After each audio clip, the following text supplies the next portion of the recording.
Менің ойымша біздің әкеміз әлемдегі ең жақсы әке. Ешкімге қатты сөйлемейді, ешкіммен ренжіспейді. Біздің сабақтарымызға көмектеседі.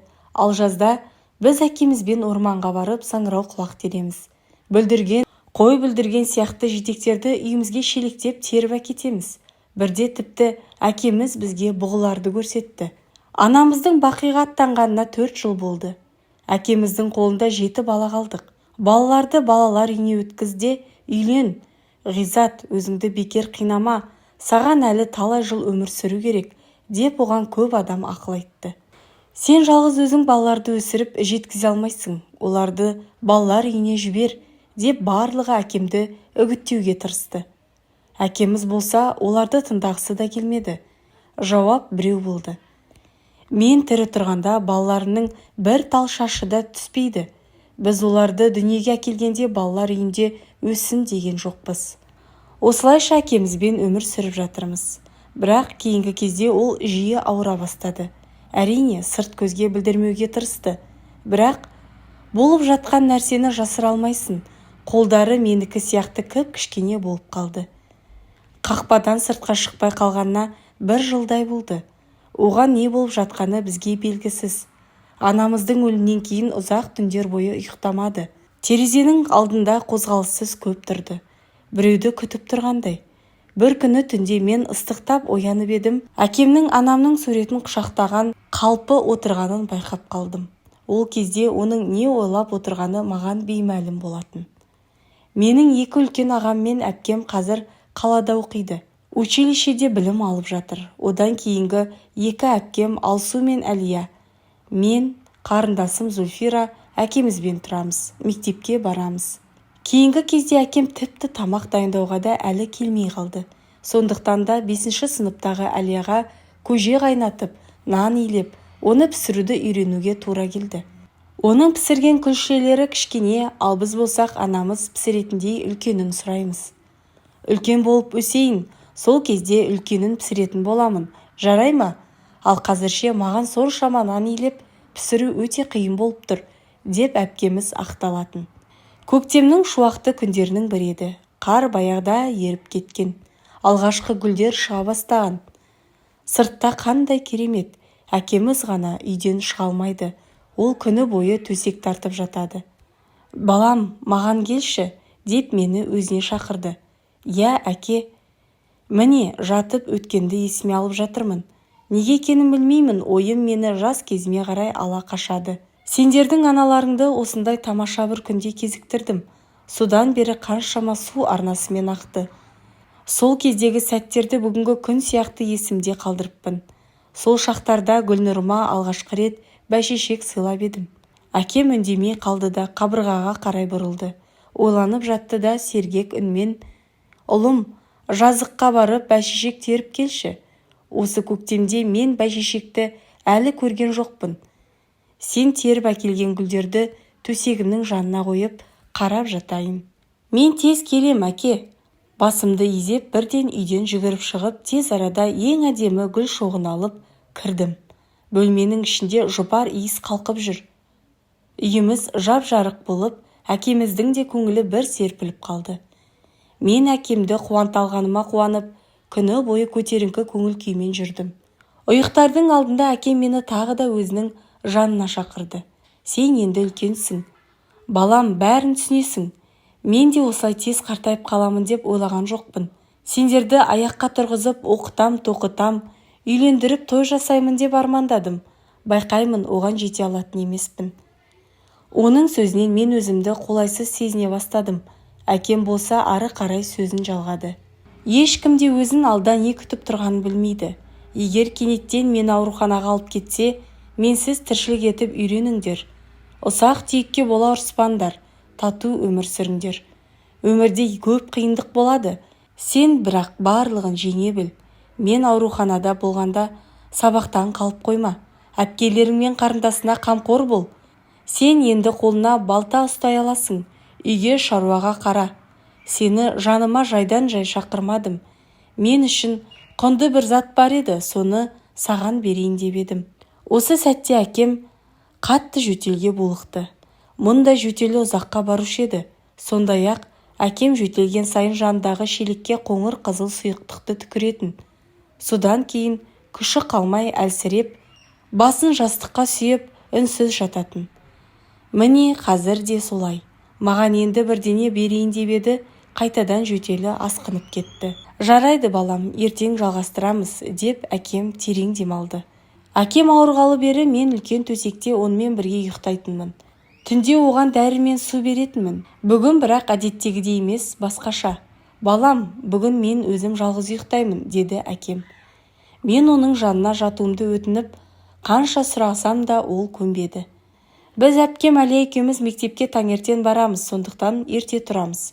Кейде мен қулық жасап ұйқыдан оянсам да, жылы төсектен тұрғым келмей жатып алам. Міне осылайша Әлия тамақты ысытып, шай әзірлегенше жатамын. Үйдің ішін дәмді иістер алып кеткенде ғана төсегімнен атып тұрамын. Бүгін де көбірек жатқым келді. Әпкем тұрды, жуынды, шәйнек те қайнады. Ыдыстардың сыңғыры естіле бастады. Мен болсам әлі ұйықтап жатқан кейіп танытудамын. Әдетте әкем де бізбен бірге шай ішетін. Сондықтан Әлия алдымен дастарханға әкемді шақырды. Әке, мен саған шай құйып қойдым. Жауап болмады. Әке, шай суып қалатын болды, деп әпкем шақырса да әкем орнынан тұрмады.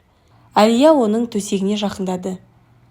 Әке, әкешім, жан түршігерлік айқайдан мен төсегінен құлап түстім. Әлия ақ жаймадан да аппақ болып кеткен. Көздерінде қорқыныш, өзінен бірдеңені қуып жатқандай екі қолын сермей береді. Бұл шудан басқалар да оянды. Әлия болса бір сөзін қайталай берді. Біздің әкеміз өліп қалды. Көмектесіңдер, қайтыс болып кетті. Мені тоқ соққандай. Қалайша қайтыс болды? Бұл сөзді менің сәби санам қабылдамады. Тісім тісіме тимей сақылдап, тыныстау тым қиындады. Бір орнымда қаққан қазықтай тұрып қалдым. Жылай да алмадым, бір сөз де айта алмадым. Балалардың ең кішісі бірінші сыныпта оқитын Зүлфира дауыс салып жылап жіберді. Менің құлағымда енесінен алғаш айырылған күшіктің өксігіндей сол бір аянышты дыбыс әлі тұрғандай. Кішкентай қарындасынан кейін алсуда жылап қоя берді. Үйіміз толассыз жылауға, жанды өртер өксікке толып кетті.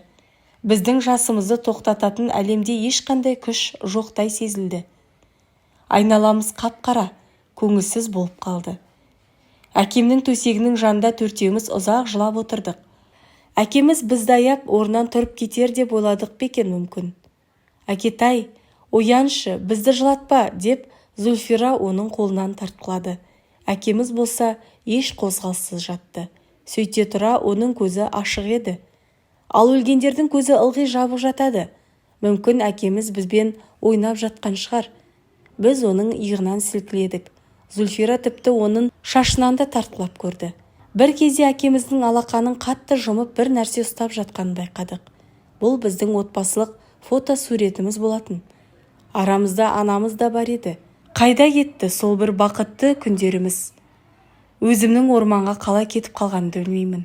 Сірә биік қарағайлардың арасынан жан тыныштығын іздеген болармын. Түске қарай үйге оралдым. Қақпа айқара ашылып, аулаға адам ылық толыпты. Барлығының жылаудан көздері ісіп кеткен. Әр жақтан құлағыма еміс-еміс біреулердің әңгімесі жетіп жатыр. Әй сорлы байғұстар. Әлі тіпті кішкентай ғой. Жылу берер бір жақын жандары да қалмады. Айтпа, аталары мен апалары да жоқ. Қыздар жылай бергеннен ісініп кетіпті. Ақ мақтаға оралған әкемді бөлменің ортасына жатқызды. Үлкендер бізді жұбатып, тыныштандыруға тырысты. Я, жер бетінде ешкім, ештеңе мәңгілік емес. Сендерге ауыр тиді, бірақ Құдай қаласа аяқтарынан тік тұрып кетесіңдер. Бұлайша көп жылай беруге болмайды. Көз жастарың әкелерінің қабіріне кіріп, ол судан кейін сыз жерде жататын болады. Кешке қарай қаладан үлкендеріміз, екі ағамыз бен әпкеміз келді. Біреулер оларға оқу орындары арқылы хабар бергенге ұқсайды. Қайтыс болған адамды бір түнге үйінде сақтау керек екен.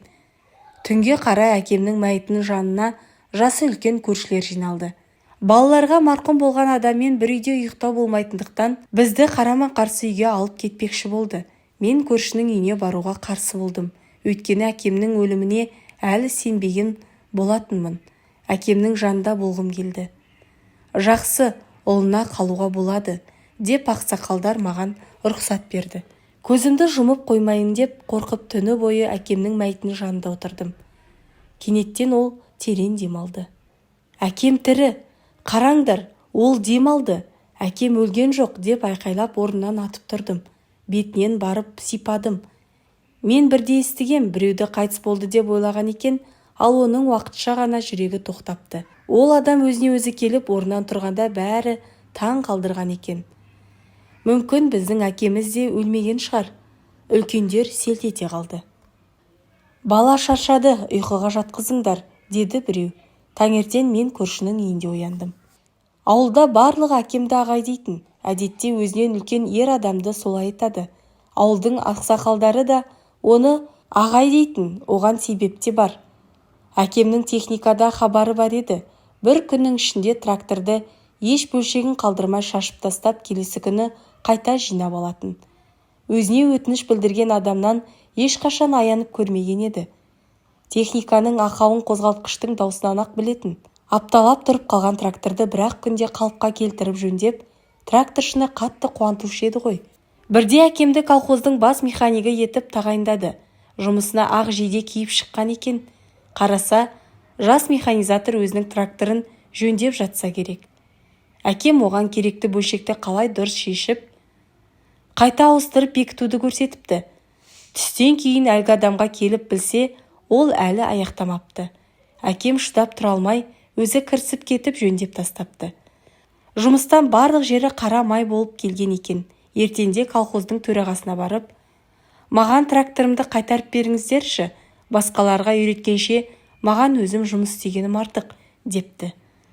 Міне осындай қарапайымдылығымен, елгезектігі үшін ауылдастар оны ағай дейтін. Әкемізді үйден шығарды. Әкемді ақтық сапарға жөнелтушілермен көше толып кетті. Тек сол кезде ғана әкемнің үйге қайта оралмайтыны миыма жеткендей болды. Біз енді оның үнін ести алмаймыз. Ұйқыдан тұратын кез келді, балам, деп мені енді ешкім оятпайды. Сыныптастарының арасында әкем әперген жаңа киімдермен де мақтана алмаймын енді. Кім бізді енді орманға жидек теруге апарады? Мәйітті сыртқа алып шыға бастағанда Зульфира нәзік үнмен, әкемді әкетпеңдерші, оны үйде қалдырыңдаршы, деп шырылдап жылады. Әлия да жасын іркіп тұра алмай, менің өмір сүргім келмейді, әкесіз қалай енді күн көреміз, деді. Сендер үлкен болып өскендеріңше жүре тұрамын деп еді ғой, деп Алсу да жылады. Бейіт басына кіре берісте молда Құран оқып, дұға бағыштады. Одан кейін мәйітті терең қазылған шұңқырға келді. Әкелеріңді ақырғы рет бір көріп қалыңдар, деп молда бізді шақырды. Көп жылауға болмайды, әйтпесе әкелерінің жаны да қиналады. Мен соңғы рет әкемнің бейнесіне үңілдім.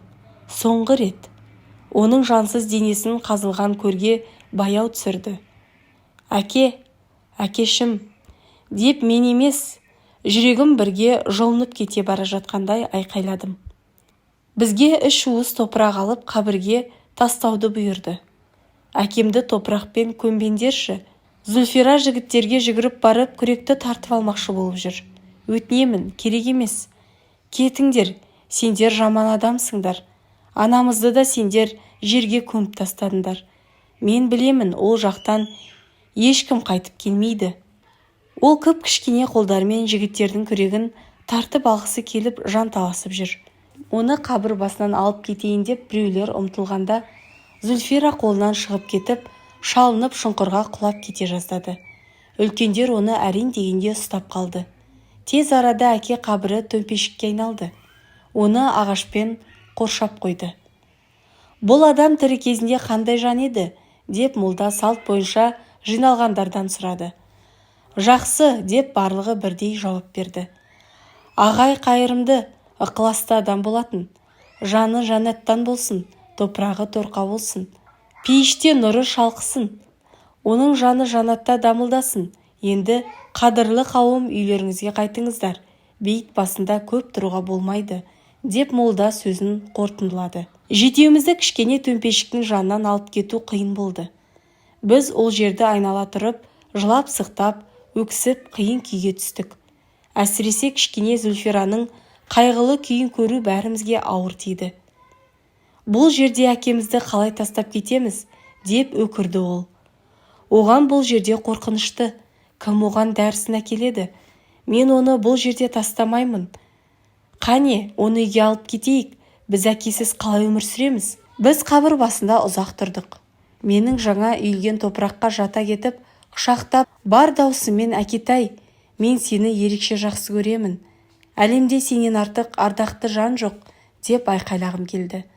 Бірақ ол менің кешігіп айтқан жүрек сөзімді бәрібір естімейді. Бұрын тіршілік қайнап жататын біздің үйіміз бірден босап, тып-тыныш болып қалды. Теледидар да, шкафтағы әдемі ыдыстар да көңілсіз жағдайды өзгерте алмады. Әкеме жұлып алып келген бәйшешектер де қурап қалды. Әкемді жерлеп келген соң, оны үйде еске алу үшін адамдар жиналды. Әйелдер дастархан жайып барлығын еске алу асына шақырды. Бәрі дастарханға енді отырып жатқанда, үйге бір милиционер мен бейтаныс екі әйел кіріп келді.